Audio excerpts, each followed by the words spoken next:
see an example of how to use the co-writer, the Quillbot co-writer. So you can come all the way to co-writer over here and just click on co-writer. Then you can go ahead and create a new folder. You can go ahead and create a new folder and name it anything. In my own case, maybe I can call it Bioecods 2. Okay, so I can call this Bioecological Drainage System 2, and you can open this folder and you can just go ahead and upload anything. So you can come over here to this point and upload your document. So you can navigate to wherever you have the Word document that you want to work on and just select it and go ahead and click to upload it. In my own case, I'm uploading this real paper. You can see this is a conference paper that I have written maybe quite some time ago, and you can select it and bring it in and continue with your editing. Okay, so let's bring it in and continue with the editing. So once you bring it in, this is what you are going to be prompted with. You can see all the basic text editing features that you need to edit this very text, this very paper. You can find it over here, and it comes in with all the author's name, the co-authors, the abstract, the text. You can see the main body, introduction, and all that. You can see everything, all the details, and it has highlighted all the areas that needs to be improved or corrected. And you can see the basic text editing properties, like the headings. You can change the headings accordingly. All you need is just to highlight a given section of the text and just go ahead and change the headings. Maybe if you want to make it header 1, you can make it header 1 very easily. Go ahead and play around with the font sizes. Different kind of fonts, font styles are here, and you can have different kind of find and replace. You can do find and replace. You can bold, you can italize, you can underline a text. You can go ahead and do all sort of things from coloration. Okay, you can add or remove color. You can put in all sort of alignment. Okay, you can do justifications as you so wish, and you can add different kind of line numbers also if you want. Just like the way you have in normal Microsoft Word document, you can have the bulleted points. If you want to put in different kind of bullets, including numbers, you can go ahead and put in different kind of numbers. Roman numerals, you can equally input that. And you can do some sort of indenting on all the text as you select them. Okay, so you can indent them accordingly, and then you can bring in images if you have any. If you have a URL, you can go ahead and bring it in, and you can add equations and symbols. You can add all that from here, and you can select any form of the text and add in a link to it. Okay, so these are very, very interesting features that you can easily add to make sure you edit your text. You can add in lines or different kind of text. You can remove a format, or you can add in call out or thereabout, and you can download the text or export it directly from here by just selecting on this.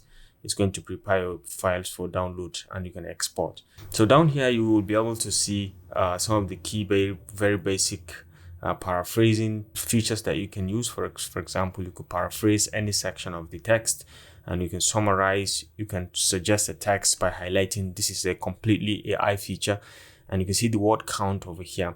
You can click over here to see the details of the word count, the statistics. Okay, so you can see even total errors that it has found in the whole journal paper or in the whole conference paper. With just one click, it can fix all the errors for you, and you can see how many sentences you have, how many paragraphs you have, and even how many words and characters you have. Everything is being detected over here. Okay, so the next most important thing that I want to show you on this very basic style of editing is you can come to research, and you can do a number of research from here. Okay, so you can come to research, and you can decide to make it either academic or non-academic research. For this one, because it's a research paper, I'm going to make it academic, and you can search for anything. You can search for anything. For example, you can search for drainage systems challenges. Okay, you can just search for drainage system challenges, and you can see different kind of articles and papers on Science Direct, on different kind of journal and MDPI and so on. You can see these are journals on your own. You can explore them outside if you want. You can see you can explore them outside of Quillbot, and you can see the difference. You can see the paper, and you can see how you can access it, and some of the very basic features that you can access directly on the journal's website. Or if you want to cite this particular paper, you can just go ahead and identify the place where you want to put in the citation. For example, if you want to cite something that you have read in the paper, maybe you have gone through it and you've liked something and you want to cite it in the text, You can just go ahead and click on cite, and it's going to cite at that particular location, and you can see it has just cited everything, and it's going to back to the bibliography and paste in the reference. Okay, it's going to paste in that reference that you've cited. You can see it over here. Okay, so you can go ahead and play, because right now I'm using the Vancouver reference format. If you want, you can change it to any format. You can, all you need is just to close on this, and then you can come back to citations, and you can check on the formats over here, citation style. You can see there are different kind of formats. You can, all you need is just to select a particular format that you are working on. Maybe your school is using, maybe if it is the APA format, you can just go ahead and search for the APA format. This is it. This is the APA 6th format. You can select this, because most schools also use this format. But for this case, for my own case, for the kind of paper or the kind of conference I'm targeting, the recommended style is the Vancouver style.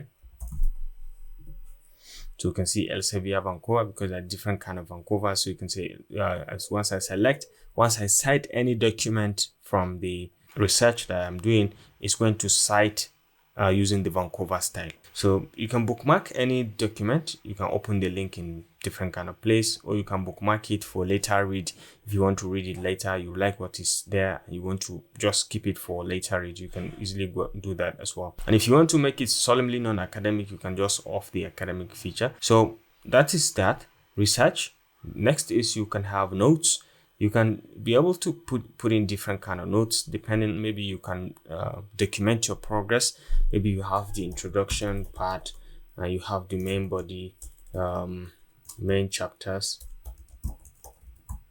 and then you have the lab work, then you have results. So in each case, you can be able to say under each chapter, these are some of the things you have noted, okay, or these are some of the findings, or these are some of the things you target to achieve or to attain in this section. For example, in the introduction, you can highlight different things. In the lab works, you can highlight different things. This is just a way of keeping you upright and organized while you're writing the paper. You can know exactly what you have done and the areas you have covered and areas that needs your attention, or what you need to work on. It's just a way of staying organized and kept. Okay, so you can use these notes to bring in even different ideas that you may not want them to be here, but just for your own personal consumption, you can as well put them here. Then we can have the citations. I've explained the citations and the citation style as well, how to use it. So once you finish or you conclude the editing, you can always go ahead and download from here or export the document from here, and you can have it in different formats that you have specified. Okay, either in Words or in PDF, you can all download from there using those formats. You can also come to this. Okay, so you can come to the file option over here and check out different kind of options. If you want to create a new document, or if you want to open an existing project, or you can export also from here, or you can print in different formats also from here. You can check out the edit feature, and you have the very basic editing features over here. Formats you can check, you can just check everything from here, and many more things. So basically, this is how to import a given journal paper or a conference paper to have it edited in the Quillbot platform. And then once you're done editing, you can just go ahead and export it on your own. You'll be prompted with all the errors, and you can do all sort of things from here. I've explained virtually all the very basic things that you need and you can use to edit your paper. So I hope you enjoyed this video on how to do live editing of some of your paper. Thanks for watching, and I will see you in the next one. Bye.